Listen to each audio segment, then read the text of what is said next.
बाबा, चहा आणलाय तुमच्यासाठी, घ्या. हे घ्या.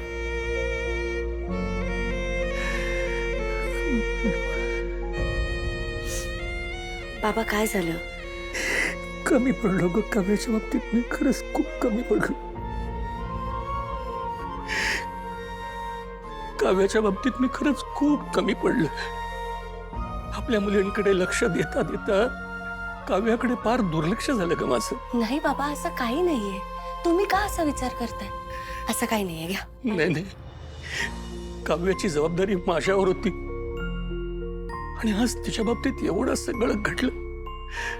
आणि ह्या घराचा कर्ता पुरुष म्हणून मी एकही जबाबदारी आजपर्यंत पार पाडू शकलो नाही.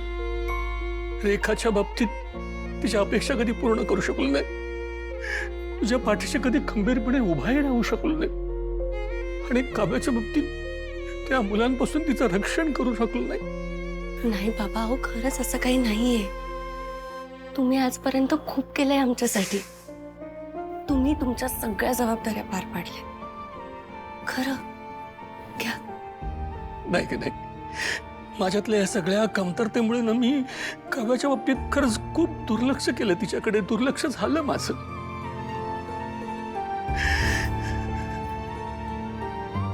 बाबा, आमच्या लहानपणापासून तुम्हाला कधीही कोणीही विचारलं ना की तुम्हाला किती लेकी आहेत, तर तुम्ही कायम 4 लेकी आहेत असंच म्हणता, हो की नाही?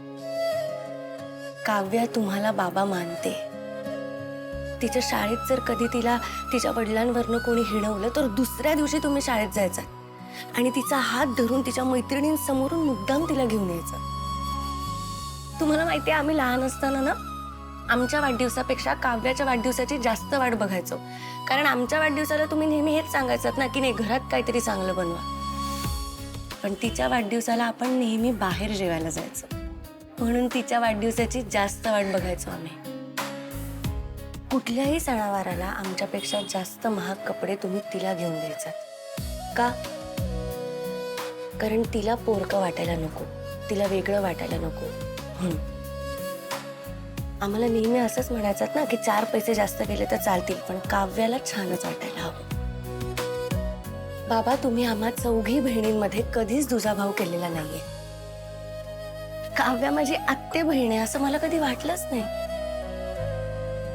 काव्यासाठी तुम्ही कायम खंबीरपणे उभे असायचात.